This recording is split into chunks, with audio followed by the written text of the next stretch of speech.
മഹാലക്ഷ്മി സീരിയലിൻ്റെ പുതിയൊരു എപ്പിസോഡിൻ്റെ promo review വിശേഷങ്ങളിലേക്ക് എല്ലാവർക്കും സ്വാഗതം. അങ്ങനെ കണ്ണനും മാർക്കോയും എല്ലാവരും പോയതിന് ശേഷം മഹാലക്ഷ്മിയും മഞ്ജുവും കൂടെ കൂടി മഞ്ജുവിൻ്റെ വീട്ടിലേക്ക് പോകാമെന്ന് തീരുമാനിക്കുന്നുണ്ട്. ആ സമയത്താണ് നമ്മളുടെ ലേഖയുടെ കോൾ വരുന്നത്. ഫോൺ ബെല്ലടിക്കണ കേട്ടതും മഹാലക്ഷ്മി ഫോൺ എടുത്തിട്ട് ലേഹി അല വിളിക്കണേന്ന് പറഞ്ഞ് വേഗം തന്നെ ഫോൺ അറ്റൻഡ് ചെയ്യുന്നുണ്ട്. എന്നിട്ട് എന്താ ലേഹയെന്ന് ചോദിക്കുമ്പം മഹി എപ്പോഴും ഇങ്ങോട്ട് വന്നേന്ന് ചോദിക്കണം. ആ സമയത്ത് ഞാനിപ്പം വരുന്നില്ല ലേഹയെ, എന്തായാലും ഇവിടെ മഞ്ജു ഉണ്ടല്ലോ, ഇന്നിവിടെ നിന്നിട്ട് നാളെ മഞ്ജുവിൻ്റെ വീട്ടിലേക്ക് പോകാമെന്നാണ് വിചാരിച്ചേക്കണേ. അത് പറ്റില്ല മഹി, നിന്നെ അവിടെ നിർത്താൻ ഞങ്ങൾക്ക് വിശ്വാസമില്ല. കണ്ണേട്ടനുള്ളപ്പോൾ തന്നെ നീ അവിടെ സുരക്ഷിതയല്ല, പിന്നെ കണ്ണേട്ടനില്ലാണ്ട് നീ അവിടെ നിന്നാൽ ശരിയാവില്ല. എന്തായാലും ഞങ്ങൾ അങ്ങോട്ട് വരുമോ നിന്നെ വിളിക്കാമെന്ന് പറയുമ്പം ഇന്ന് എന്തായാലും വരണ്ട ലേഹയെ, നാളെ ഞങ്ങൾ മഞ്ജുവും കൂടെ കൂടി അങ്ങോട്ട് വരാമെന്ന് പറയുമ്പം അതൊന്നും ശരിയാവില്ല, ഞാനിപ്പോൾ അനന്തുവേട്ടന് ഫോൺ കൊടുക്കാമെന്നും പറഞ്ഞ് ലേഹ അനന്തുവിൻ്റെ കയ്യിലോട്ട് ഫോൺ കൊടുക്കുന്നുണ്ട്. അങ്ങനെ ലേഹയുടെ ഇന്ന് ഫോൺ വാങ്ങിയിട്ട് അനന്തു മഹാലക്ഷ്മിയോട് പറയുന്നുണ്ട്, മഹി എന്താ ഈ പറയണേ, കണ്ണൻ ഞങ്ങളോട് പ്രത്യേകം പറഞ്ഞിരുന്നു മഹിയെ വിളിച്ചുകൊണ്ട് പോകണമെന്ന്, മഹി ഇങ്ങോട്ട് വരുന്നില്ലെങ്കിൽ പിന്നെ ഞങ്ങൾ അവിടെ വന്ന് താമസിക്കൂട്ടോ എന്ന് പറയുമ്പം എന്നാൽ ഞങ്ങൾ വരാൻ അനന്തുവേട്ട, എന്തായാലും എൻ്റെ ഒപ്പം മഞ്ജു ഉണ്ട്, എന്നാൽ മഞ്ജുവും പോന്നോട്ടെ എന്ന് പറയുമ്പം മഞ്ജു വരുന്നുണ്ടോ എന്ന് അറിയില്ല എന്ന്, എന്തായാലും നിങ്ങൾ വാ ഞാനിവിടെ റെഡിയായി നിൽക്കാമെന്നും പറഞ്ഞ് നമ്മളുടെ മഹാലക്ഷ്മി ആണെങ്കിൽ ഫോൺ വയ്ക്കുന്നുണ്ട്. എന്നിട്ട് മഞ്ജുവിനോട് പറയുന്നുണ്ട് അനന്തുവേട്ടനെ വിളിച്ചേ. ആ സമയത്ത് മഞ്ജു ചോദിക്കുന്നുണ്ട്, എടുത്തി അനന്തുവേട്ടൻ്റെ വീട്ടിലേക്ക് പോവാണെന്ന് ചോദിക്കുമ്പം പോണില്ല എന്നാണ് വിചാരിച്ചാൽ, പക്ഷെ അവർ സമ്മതിക്കണില്ല, ഞാൻ ചെന്നില്ലെങ്കിൽ അവരിവിടെ വന്ന് താമസിക്കുമെന്നാണ് പറഞ്ഞത്.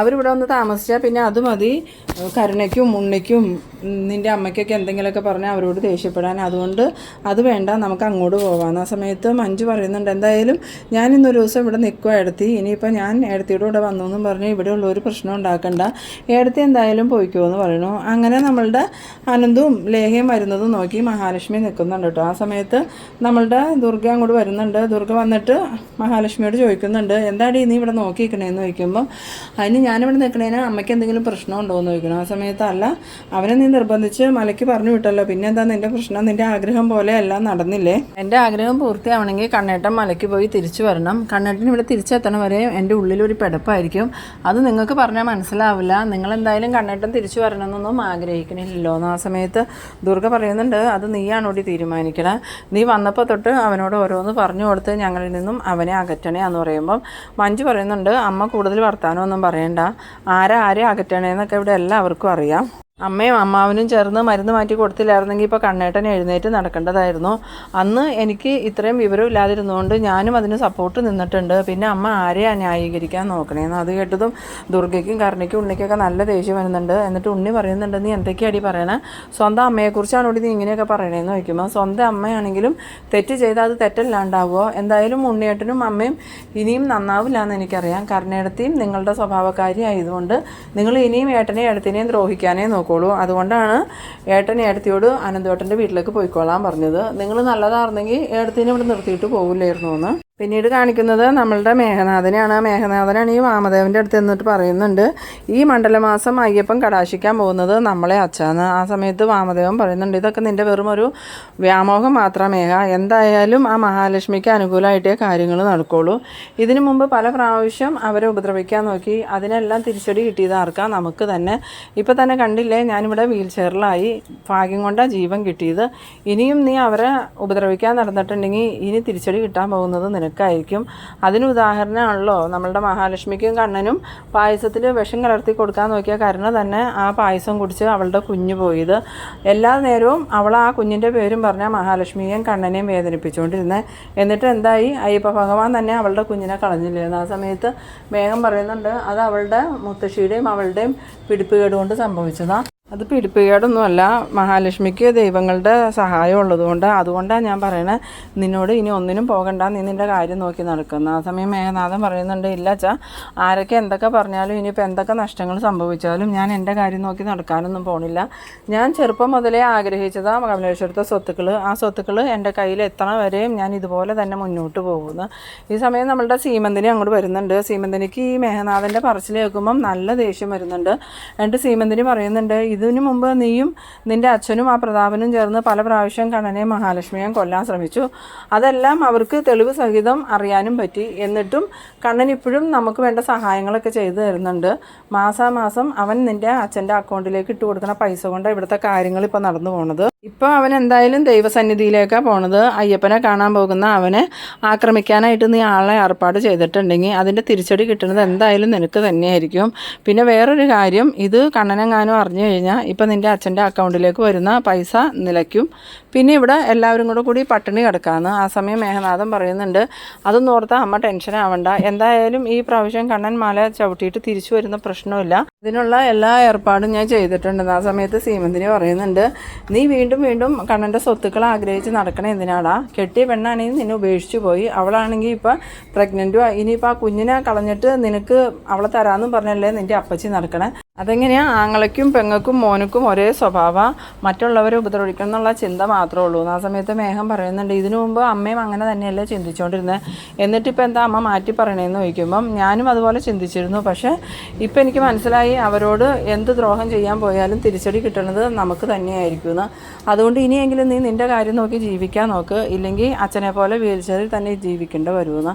അത് കേട്ടത് മേഘനാണെങ്കിൽ നല്ല ദേഷ്യം വരുന്നുണ്ട്. ആ സമയത്ത് സ്വാതി അത് കേട്ടുകൊണ്ട് വന്നിട്ട് പറയുന്നുണ്ട്, അമ്മ പറഞ്ഞത് തന്നെയാണ് എനിക്കും പറയാനുള്ളത്. ഇതിനു മുമ്പ് പല പ്രാവശ്യം കണ്ണേട്ടനെയും അയാളുടെ ഭാര്യയും കൊല്ലാൻ നോക്കി, എന്നിട്ടൊന്നും നടന്നില്ല. ഓരോ പ്രാവശ്യം തിരിച്ചടി കിട്ടിയത് നമുക്ക് തന്നെ. അതുകൊണ്ട് മഞ്ജു ചേച്ചി ഇനി ഇങ്ങോട്ട് തിരിച്ചു വരുമെന്ന് കരുതി ഏട്ടനൊന്നും ചെയ്യാൻ നടക്കണ്ട. ഇപ്പം തന്നെ മഞ്ജു ചേച്ചി അപ്പച്ചിയുടെ കൂടെയുണ്ട്. എന്തായാലും കുറച്ച് ദിവസം അപ്പച്ചിയുടെ കൂടെ മഞ്ജു ചേച്ചി താമസിച്ച് കഴിയുമ്പം അപ്പച്ചിക്ക് മഞ്ജു ചേച്ചീനോടുള്ള എല്ലാ ദേഷ്യവും മാറും. എന്തായാലും സ്വന്തം മോളോടുള്ള സ്നേഹം അനന്തരവനോട് ഉണ്ടാവില്ലല്ലോ എന്ന്. ആ സമയത്ത് മേഘം പറയുന്നുണ്ട്, മോളെ നീ ഉദ്ദേശിക്കുന്ന പോലെയൊന്നും അല്ല. അപ്പച്ചിക്ക് എങ്ങനെയും സാഹറുമായിട്ടുള്ള മഞ്ജുവിൻ്റെ ബന്ധം തകർക്കണമെന്നേ ഉള്ളൂ. അതിനുവേണ്ടി അപ്പച്ചി ഏതറ്റം വരെയും പോകുന്നു. ആ സമയം സീമന്തിനി പറയുന്നുണ്ട്, ഏതറ്റം വരെ പോയാലും കുഴപ്പമില്ല, പക്ഷേ ഞാൻ അവളെയും കൂടി കയറ്റാനൊന്നും പോണില്ല. നീ അവളെയും കൊണ്ട് വേറെ എവിടെയെങ്കിലും പോയി താമസിച്ചോളണം. ആ സമയത്ത് വാമദേവൻ പറയുന്നുണ്ട്, നീ ഒന്നും മിണ്ടാതിരിയേണ്ട സീമന്തിനി, ആദ്യം മഞ്ജു വരുമെന്ന് നോക്കട്ടെ, എന്നിട്ടല്ലേ ഇവിടെ കയറ്റണമെന്ന് തീരുമാനിക്കണേന്ന്. പിന്നീട് കാണിക്കുന്നത് നമ്മളുടെ മഹാലക്ഷ്മി ആണെങ്കിൽ ആകെ സങ്കടത്തോടുകൂടി പ്രാർത്ഥിച്ചുകൊണ്ടിരിക്കുകയാണ്. കണ്ണേട്ടനൊന്നും വരുത്തല്ലേ ഭഗവാനെ, അയ്യപ്പ ഭഗവാന്റെ കൃപ കൊണ്ട് കണ്ണേട്ടൻ ഒരു കുഴപ്പവും കൂടാതെ തിരിച്ചു വരണേന്നൊക്കെ ഇങ്ങനെ പ്രാർത്ഥിച്ചുകൊണ്ടിരിക്കുന്നുണ്ട്. ആ സമയത്ത് തന്നെ മഹാലക്ഷ്മിയും കണ്ണനും മാർക്കോയൊക്കെ കാണുന്ന ആ ഒരു അമ്മയും അമ്പലത്തിലിരുന്ന് ഇങ്ങനെ പ്രാർത്ഥിക്കുന്നുണ്ട്, കണ്ണമോൻ ഒരാപത്തും വരുത്തല്ലേ ഭഗവാനേന്ന്. അതുപോലെ തന്നെ കൂടെ പോയേക്കണം മാർക്കോയ്ക്കും സാഹറിനൊന്നും ഒരാപത്തും വരുത്തല്ലേ എന്നൊക്കെ ഇങ്ങനെ പ്രാർത്ഥിച്ചുകൊണ്ടിരിക്കുന്നുണ്ട്. ഇതേസമയം നമ്മളുടെ മഹാലക്ഷ്മിയിലാണെങ്കിൽ എന്തൊക്കെയോ ഭയങ്ങളുണ്ട്, കണ്ണൻ എന്തെങ്കിലും ആപത്ത് വരുമെന്നുള്ള ഭയമൊക്കെ മഹാലക്ഷ്മിക്ക് തോന്നുന്നുണ്ട്. അവളങ്ങനെ പ്രാർത്ഥിച്ചുകൊണ്ടിരിക്കണം കാണുമ്പം കരുണ ദുർഗയോട് എന്ന് പറയുന്നുണ്ട്, ആ ലക്ഷ്മി എപ്പോഴും ഇങ്ങനെ പ്രാർത്ഥനയിലായിരിക്കണം, ഇനിയിപ്പോൾ അയാൾ തിരിച്ചു വരാൻ വേണ്ടിയിട്ട് പ്രാർത്ഥിക്കണേ ആയിരിക്കും എന്ന് പറയുമ്പം, അല്ലെങ്കിലും ഇവളുടെ പ്രാർത്ഥന കൊണ്ട് അവനക്ക് ഓരോരോ കാര്യങ്ങൾ സംഭവിച്ചുകൊണ്ടിരിക്കണേ. നമ്മൾ എന്ത് പ്ലാൻ ചെയ്താലും അതെല്ലാം പാളിപ്പോണത് ഇവളുടെ പ്രാർത്ഥന കൊണ്ടാണ്. എന്തായാലും അയാൾ ശബരിമലയ്ക്ക് വന്നതിന് ശേഷം നമുക്ക് ആ ഭഗവാന്റെ വിഗ്രഹം എടുത്ത് കളയണം. ആ സമയം കരുണ പറയുന്നുണ്ട്, വേണ്ടമ്മേ ഇനി ആ വിഗ്രഹത്തിൽ തൊട്ടുള്ള കളിയൊന്നും വേണ്ട. ഇന്നാൾ തന്നെ അച്ഛനും മുത്തശ്ശിയും കൂടെ വിഗ്രഹം കളയാൻ പോയതല്ലേ, എന്നിട്ട് എന്താ സംഭവിച്ചത്?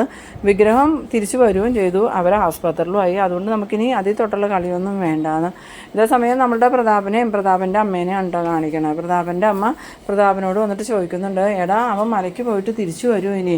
ഇനിയിപ്പോൾ മലയ്ക്ക് പോയി തിരിച്ചു വരുന്നത് നടന്നായിരിക്കുമെന്നൊക്കെ ചോദിക്കുമ്പം, ഇല്ല അമ്മേ അതൊന്നും ഒരിക്കലും സംഭവിക്കില്ല. എന്താടാ നീ അങ്ങനെ പറയണേ?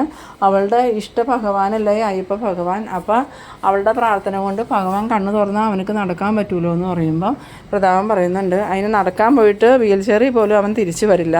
ആ സമയത്ത് പ്രതാപൻ്റെ അമ്മ ചോദിക്കുന്നുണ്ട്, നീ എന്താടാ പറഞ്ഞത്?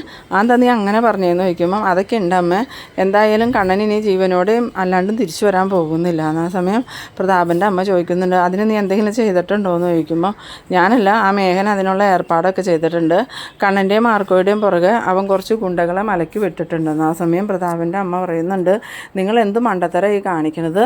ശബരിമലയിലേക്കാണോ നിങ്ങൾ ഗുണ്ടകളെ വിട്ടേക്കണേ? അതും ഭഗവാനെ കാണാൻ പോകുന്ന ആളുകളെ കൊല്ലാനായിട്ട്? അതൊരിക്കലും നടക്കില്ല.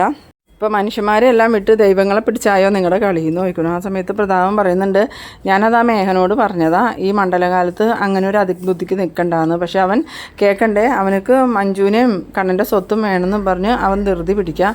അതാ ഇപ്പോൾ അവൻ ഇതിനൊക്കെ തയ്യാറായേക്കണേന്ന്. ഇതേസമയം നമ്മളുടെ കണ്ണനും മാർക്കോയും സാഹറും ലോപ്പസും കൂടി വനത്തീക്കട നടന്നു പോവാണ്. അങ്ങനെ നടന്നു പോകുമ്പം നമ്മളുടെ ഈ ഗുണ്ടകൾ അവരെ കാണുന്നുണ്ട്. ഗുണ്ടകൾ കണ്ടു കഴിയുമ്പം ആ ഗുണ്ടകൾക്ക് തന്നെ സംശയമാവുന്നുണ്ട്. ഒരാൾ വീൽ ചെയറിലാണെന്ന് പറഞ്ഞിട്ട് ഇയാൾ വീൽ ചെയറിലല്ലോ നടന്നാലോ പോണത്. സമയത്ത് ഗുണ്ടകളിൽ ഒരാൾ പറയുന്നുണ്ട് അത് ചിലപ്പം വീൽ ചെയറിലാണെന്ന് പറഞ്ഞത് വെറുതെ ആയിരിക്കും, അയാൾക്ക് വീൽ ചെയറില്ലാണ്ട് നടക്കാൻ പറ്റുമായിരിക്കും, അത് മേഘന അറിയില്ലാത്തത് കൊണ്ടായിരിക്കും, എന്തായാലും നമുക്ക് ഇവരെ ഫോളോ ചെയ്ത് പോവാമെന്ന്. അങ്ങനെ നമ്മളുടെ സാഗറും കണ്ണനും മാർക്കോയൊക്കെ ഇങ്ങനെ സംസാരിച്ച് ശരണം വിളിച്ചൊക്കെ നടന്ന് മുന്നോട്ട് പോകുന്നുണ്ട്. ഇതേസമയം പുറകെ വരുന്ന ഈ ഗുണ്ടകളാണെങ്കിൽ ഈ നമ്മളുടെ കണ്ണനെ കൊല്ലാനായിട്ട് ആയുധമൊക്കെ എടുക്കുന്നുണ്ട് കേട്ടോ ബാഗിൽ നിന്ന്. ഈ സമയത്ത് നമ്മളുടെ മാർക്കോ പെട്ടെന്ന് തന്നെ തിരിഞ്ഞു നോക്കുമ്പം ഈ ഗുണ്ടകളെ കാണുന്നുണ്ട്. ഗുണ്ടകളെ കണ്ടതും മാർക്കോയ്ക്ക് അവരുടെ ആ ഭാവവും നടപ്പൊക്കെ കാണുമ്പോൾ ചെറിയൊരു സംശയം തോന്നുന്നുണ്ട്. പിന്നീട് വിചാരിക്കുന്നുണ്ട് ചിലപ്പോൾ മലയ്ക്ക് പോകാൻ വരുന്ന അയ്യപ്പ ഭക്തരായിരിക്കും എന്ന് വിചാരിച്ച് തന്നെ മാർക്കോയൊക്കെ മുന്നോട്ട് പോകുന്നുണ്ട്. ഇതേസമയം അവരിങ്ങനെ കുറച്ച് സമയം ഇനി നിന്നിട്ട് പോകാമെന്നും പറഞ്ഞ് നിൽക്കുന്ന സമയത്ത് പെട്ടെന്ന് തന്നെ കണ്ണൻ്റെ പുറകിൽ നിന്നും വന്ന് ആ ഒരു ഗുണ്ട കണ്ണനെ ചവിട്ടുന്നുണ്ട്. അങ്ങനെ ചവിട്ടുകൊണ്ട കണ്ണൻ താഴോട്ട് വീഴുന്ന ആ ഒരു സീനിലാണ് ഈ എപ്പിസോഡ് അവസാനിക്കുന്നത്. അപ്പോൾ നിങ്ങളെൻ്റെ വീഡിയോ ആദ്യമായി കാണുന്നവരാണെങ്കിൽ ചാനലൊന്ന് സബ്സ്ക്രൈബ് ചെയ്യാനും ഇഷ്ടമായ ലൈക്ക് ചെയ്യാനും ഷെയർ ചെയ്യാനും മറക്കരുത്. അപ്പോൾ ഇതുപോലെ ഇൻട്രസ്റ്റിംഗ് ആയിട്ടുള്ള അടുത്തൊരു എപ്പിസോഡുമായി നമുക്ക് വീണ്ടും കാണാം. അതുവരേക്കും ബൈ ബൈ.